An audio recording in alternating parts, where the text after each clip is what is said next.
Have you ever seen a piece of art that looked so good that all you could think of after seeing it was, I wish I were that good? In my case, what comparing myself to other artists always boils down to is, ironically, creativity. Welcome! Would you like to know how a person with aphantasia overcomes his struggle to create art? Let me walk you through the process of how I came to build this house using that illustration I just showed you as an inspiration.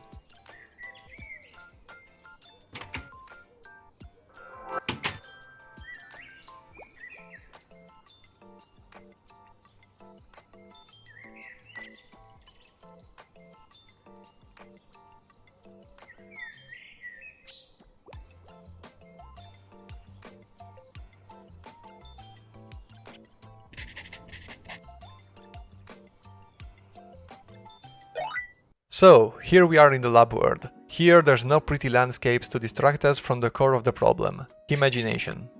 If you're like me, you always see amazing works from other people and you just can't wrap your head around how they managed to think up something like that. As someone with a mind that imagines things in concepts and not in visual images, I've always struggled with this, both in drawing and in building. And that's why I had to develop my own library of concepts and repeatable patterns I could remember to draw and build what I wanted. In this video, I'm just going to show you how my process of building the house I showed you in the beginning works, and how repeating this process an indefinite amount of times can make you become a better builder or artist in general. The starting point is the inspiration. Since I can't really see what I imagine, when I decide what I want to build, I think of it and then start looking up references on how that thing looks. Unless it's something I'm already very familiar with, in which case I could just jump into it. And spoiler alert, that's the end goal of this entire process. After finding an illustration or photo I like, I start breaking down the image into shapes I can recreate in Minecraft, which are, as you might have guessed, blocks. And that takes us to the very first step of our build, defining the shapes. The important step here is not defining the shapes themselves, but rather the proportions. Any build you'll ever make will be a combination of squares, rectangles, circles and triangles. And Minecraft is similar to pixel art in the way that you can't really draw what you want unless you're building on a massive scale. Which means that the very first step to get right for a build to look good is proportions.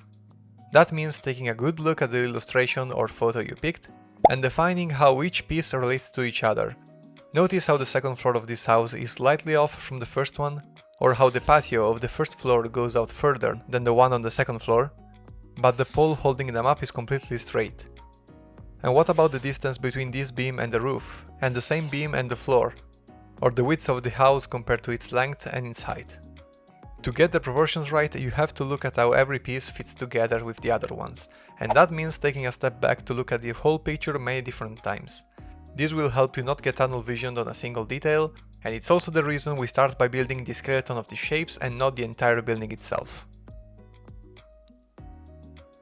And after defining shapes and proportions, it's time to look at the other half of a build: colors. Proportions and colors go hand in hand in making and breaking a build or art piece on their own. You can add as much texture and details as you want to a build that came out wrong, but it's not gonna save it if you think either of those are off. How do you pick the correct colors though? Well, that's why we have a reference. As you can see, the main colors on this build are 5. The lime, the forest green, the white, the brown and the reds. Oh, and we can't forget the calico. Over the years, Minecraft has added a ton of different colored blocks, which means you have plenty of choices when deciding which blocks to pick to color your build. When I pick a base color, I usually try thinking ahead about what kind of shading and highlights I'm gonna add, as well as the texturing. So I always pick the simplest form of any given color, knowing I'm gonna work on it at a later point to give it more depth. As you can see here, we now have the roof, as well as all the solid walls that make up this building. I still haven't added any kind of texturing, because that's the next and penultimate step.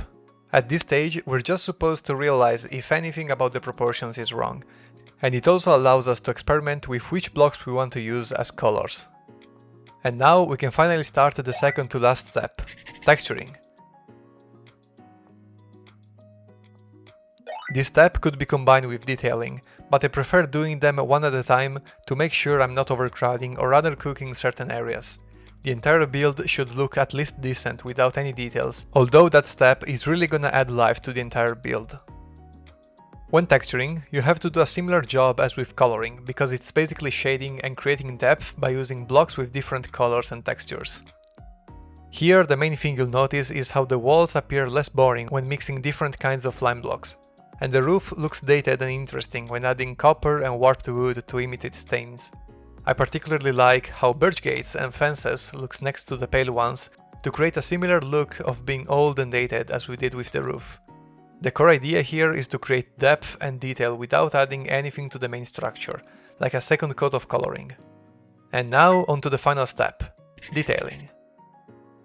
This step is the most complex and also the most fun one. The core build is done, all you have to do now is add the tidbits and pieces to tie everything together. To showcase this section, I took a part of the world I made the final build in to showcase the poles underneath the house. These wouldn't make much sense without the mountain they rest on, so I grabbed everything. As you can see, the front of the house is basically a one-to-one recreation of the illustration we took as inspiration, with a few added touches. But the back was free game, so I went and built whatever I wanted, opting for a cute backyard garden, complete with a pond and some cute decorations. The build itself has stayed the same, but the framing also has a lot of importance, which is why looking for a good spot to build, or creating one, can really help making a great build.